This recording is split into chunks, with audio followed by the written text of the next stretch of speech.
El poder está en vos, tu capacidad, tus ganas, tus sueños. El sector agropecuario necesita profesionales que lideren sus organizaciones con una mirada estratégica. Tener todo, la coyuntura y la estructura, para mejorar tu gestión. Para rentabilizar el negocio fuera de la tranquera, adicional al negocio de producción. Agregar valor a tu producción y rentabilizar más a tu empresa. Animate. Somos Agroeducación y estamos para ayudarte a alcanzar tus metas. www.agroeducacion.com. ¿Qué tal? ¿Cómo les va? Bueno, repasemos rápidamente qué pasó en el mercado en esta primera jornada post-elecciones en la provincia de Buenos Aires. A nivel internacional hubo pequeñas mejoras, tanto para el trigo como para el maíz y la soja. Después del cierre, el Departamento de Agricultura de Estados Unidos confirmó que tanto el cultivo de soja como el de maíz sufrió una nueva caída en la condición buena excelente respecto a lo que venía mostrando la semana pasada. En la semana pasada la soja, la condición buena excelente en Estados Unidos estaba en el 65%, ahora cayó al 64%, y el maíz estaba en el 69%, ahora cayó al 68%. Esto es en realidad un poquito menos que la semana pasada, como les digo, pero más de lo que el mercado estaba esperando. A nivel local, ahora después vamos a hablar específicamente de qué pasó con los granos, pero veamos qué pasó con el tipo de cambio. Evidentemente se disparó, ¿no? Y la posición septiembre, por ejemplo, en el mercado de futuros, terminó en 1440, con muchos problemas de operaciones para realizar operaciones en el día de hoy, ¿eh? Algunas interrupciones y demás. Raro, pero pasó. Para fines de octubre el tipo de cambio está arriba de los 1500, para fines de noviembre 1550, para fines de diciembre ya en 1590, enero 1600, y así llegamos ya hasta julio, en que está en 1859. Esta es la presunción de los operadores respecto del dólar futuro. Después, insisto, del resultado de las elecciones. A nivel de lo que es el disponible, el Banco Central muestra que terminó con 40.541 millones de dólares en las reservas. Esto es 21 millones de dólares más que el cierre del viernes, es decir, que el Banco Central aumentó sus reservas, y el tipo de cambio oficial del Banco Central minorista promedio terminó en 1.435. En algún momento llegó a estar en 1.470. La tasa estuvo prácticamente en los mismos niveles que el viernes, 64 la mayorista, 55 la minorista. En el mercado de granos, los precios de las operaciones muy poquitas que se conocieron hasta ahora, la soja alrededor de 415.000 pesos para el disponible, 300 dólares para la cosecha nueva, el maíz unos 250 255.000 pesos para el disponible, 169 dólares para la cosecha nueva, entrega julio, y el trigo arriba de los 280.000 pesos el disponible, 188 dólares para la cosecha nueva. Vamos a hablar de un comentario que hice hoy a la mañana y que me llegaron muchos mensajes, la mayoría de aprobación, otros en desacuerdo, respecto al resultado de las elecciones. En democracia, les decía hoy a la mañana, todos los votos valen uno, y lo peor que se puede hacer es menospreciar, despreciar, desprestigiar el voto de otra persona, porque es igual que el de cualquiera de nosotros. Digo esto porque uno de los caminos que buscan aquellos defensores a ultranza del gobierno nacional, aduladores en muchos casos, que son también grandes responsables de esta derrota del gobierno nacional en la provincia de Buenos Aires. ¿Por qué? Porque le hacían ver que todo estaba perfecto. Y en realidad no todo estaba perfecto. Porque además un país no solo es la macro, que tampoco estaba bien, que tampoco está bien, de hecho el resultado de las elecciones y lo demuestra en la provincia de Buenos Aires, sino porque un país se conforma de muchas otras cosas y no se pueden descuidar esas otras cosas. Y además un sistema democrático y republicano como el que tenemos en la Argentina se compone también del respeto a las instituciones democráticas. Y en ello entra desde la vicepresidenta de la República hasta las dos cámaras del Congreso, e inclusive el propio Poder Judicial, que podrá gustarnos o no, pero es el que tenemos. Y este gobierno, entre otras cosas, les decía yo, pecó de soberbia desde el primer día. y lejos estuvo de ir corrigiendo, al contrario, se profundizó. Y si hay un sector soberbio en el actual gobierno, más allá del presidente de la República, son los funcionarios que manejan la economía, desde el ministro de Economía para abajo. El nivel de soberbia es asqueroso. Y no es la primera vez que se los digo. Yo comentaba hoy, volví a traer al recuerdo aquella reunión virtual que tuvimos allá por el mes de abril del año pasado, con algunos funcionarios del Ministerio de Economía y del Banco Central, en donde demostraron precisamente ese nivel de soberbia porque querían decirnos a nosotros, a los que nos habían convocado, qué teníamos que decirles a ustedes. Aquella famosa historia del carry trade y demás de enseñar la educación financiera a los productores, dicho por Juan Paso, el monje negro del Ministerio de Economía. Y lamentablemente no escucharon las advertencias, no sé si las van a escuchar ahora. Mucha gente les decía que estaba todo bien. El nivel de obsecuencia que yo vi con este gobierno no lo vi con ningún otro, ni aún en la primera etapa de Mauricio Macri, en donde, comparado con esto, era un lujo, realmente. Y yo critiqué mucho a Mauricio Macri, ustedes lo saben también. Sin embargo, los 2 primeros años de Mauricio Macri fueron buenos y particularmente con nuestro sector, cosa que no ocurrió con este. Ahora, también me indigna mucho ver que por estas horas hay muchos diciendo que el campo en la provincia de Buenos Aires votó en contra del gobierno nacional y a favor del kirchnerismo, dicen, de los cucas. Insisto, no hay que desvalorizar el voto de un semejante. En la democracia todos los votos valen uno.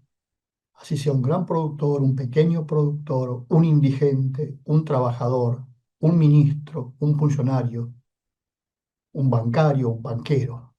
Todos tenemos un voto. ¿Eh? Y todos votamos en función de nuestra experiencia, de nuestros conocimientos, de nuestras expectativas, de cómo nos está yendo. Fundamentalmente esto último, de cómo nos está yendo. Son muy pocos los que miramos más allá de la nariz. Y dije miramos, no tengo ningún empacho en decirlo. Eh, que pensamos más allá del propio bolsillo. Pero lamentablemente somos así, en la gran mayoría. Y el gobierno decidió de alguna manera polarizar la elección en la provincia de Buenos Aires, jugando a blanco y negro. Somos nosotros o el caos. Y la gente eligió lo contrario al gobierno nacional. Y un amigo hoy me decía, que conoce bastante de lo que habla, cuidado, no ganó el kirchnerismo, ganó el peronismo, ganó el peronismo unido. Porque si ustedes saben, mejor que yo, Kicillof se mostró inclusive en muchos temas en opiniones opuestas a la expresidenta Cristina Fernández de Kirchner. Y de hecho el desdoblamiento de la elección lo decidió Kicillof, a pesar de Cristina Fernández de Kirchner. Y de hecho, aquellos que dicen que ganó la abstención, porque mucha gente no fue a votar, 5 millones y pico de personas no votaron en la provincia de Buenos Aires, recuerden que en algún momento el que pidió la abstención fue nada más ni nada menos que Máximo Kirchner, personaje. Bueno, es lo que tenemos, es lo que supimos conseguir, lamentablemente. Cuando no queremos mirar la realidad y cuando no queremos asumir nuestras responsabilidades. Nuestra responsabilidad, y lo digo por esto porque les decía, me indigna ver que están diciendo que el campo votó al kirchnerismo. Y que algunos defensores supuestamente del campo, para justificar que el campo no votó al kirchnerismo, agreden a quienes no votaron como ellos piensan. Y no es la mejor forma de descalificarlos. Insisto, cada uno vota en función de sus conocimientos, de sus necesidades, de sus experiencias. Y tampoco es cierto que el campo no tiene votos. Se los dije muchísimas veces. Lo que el campo no tiene es la capacidad de comunicar la cantidad de votos que tiene. Y esto es responsabilidad del propio sector, Tenemos un presidente y un grupo en el Ministerio de Economía que cree que el campo argentino es la sociedad rural de Palermo. Seamos serios. Eso es responsabilidad nuestra, de nuestro sector. ¿Ustedes creen realmente que el campo es la sociedad rural de Palermo como cree el presidente Javier Milei? ¿Qué hizo la mesa de enlace para demostrar que no es así? ¿Qué hacen los productores a través de su participación mínima, lamentablemente, para demostrar que no es así? Es largo el tema, es para el debate. ¿Cuántos recursos emplean los productores para demostrar que son? Para esa gente que vive en los pueblos y ciudades de nuestro país y que si no tuviéramos el campo no tendrían de qué vivir, se enteren que es así, que nuestro país vive y late en su interior e inclusive en su capital por la producción de la agroindustria, que empieza con los productores, que empieza con los productores. Entonces decir que el campo no tiene votos es no conocer la realidad, que por ejemplo la Fundación FADA se encarga todo el tiempo de mostrarnos.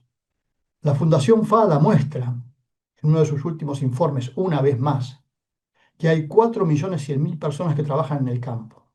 33% en la producción, 26% en la comercialización, 22% en la industria, 9% en el transporte, 6% en servicios conexos, 4% en maquinarias e insumos, e inclusive después da el detalle producción por producción. La carne bovina, 507.000 personas, frutas, verduras, hortalizas y legumbres, 428.000 personas, trigo, 414.000, soja, 375.000, maíz, 274.000, servicios conexos, 225.000, la industria láctea, 203.000, azucarera, 187.000, la vitivinícola, 147.000 personas, la forestal, 131.000, la aviar, 128.000, el tabaco, 85.000, la producción porcina, 72.000, la pesca, 67.000, los bienes de capital, 75.000, el girasol, 53.000, otras actividades vinculadas al sector 350.000, otros cultivos industriales 150.000, otros granos y forrajeros 164.000 y otros ganados y animales 171.000. Ahí está el campo. Por supuesto que no son todos iguales, porque los productores no son todos iguales, porque las producciones no son todas iguales, porque las regiones no son todas iguales. Pero eso es la agroindustria. No se puede decir que no hay votos. Lo que no hay es capacidad de hacer valer esos votos, que son cosas distintas. Y alguna vez habrá que asumir la responsabilidad que nos corresponde a cada uno en todo esto y dejar de echarle la culpa de todo a los demás. Si la gente votó de la manera que votó, hay que respetar el voto, como en su momento se respetó el voto cuando se eligió a este presidente, por ejemplo. Ese es el sistema democrático. Hay que aprender a vivir en la democracia. Hay que dejar a los obsecuentes de lado. Hay que saber quiénes quieren en esta actividad. Porque de lo contrario, nunca vamos a salir. Llevamos 42 años de democracia y no aprendimos. Al contrario, si ustedes miran la historia, se van a dar cuenta que hemos ido empeorando en uno de los aspectos claves de la democracia, que no es la economía, es la calidad de las instituciones. Nuestras instituciones, las públicas y las privadas, tienen un nivel de deterioro muy grande. Y eso tiene que ver con nuestra falta de involucramiento y con siempre cuestionar al otro y nunca asumir nuestras propias responsabilidades. Hasta mañana. Repasamos ahora, como lo hacemos todas las noches, la información de los mercados, de los precios de agricultores federados argentinos. Ya lo vemos en pantalla. Empezamos por la soja en San Martín. Se pagó 415.000 pesos la tonelada entregado en planta de acopio. El maíz en la misma terminal, 250.000 pesos la tonelada entregado en planta de acopio grado 2. El trigo en San Martín, 282.000 pesos la tonelada entregado en planta de acopio también grado 2. El sorgo en Rosario se pagó 231.000 pesos la tonelada entregado en planta de acopio grado 2. El sorgo en Rosario se negoció a 227.000 pesos la tonelada, entrega directa a puerto en cosecha grado 2. Y por último, el girasol en la terminal portuaria de San Martín se comercializó a 504.000 pesos la tonelada, entregado en planta de acopio. Última pausa muy breve en esta edición central de lunes. Enseguida volvemos con más información.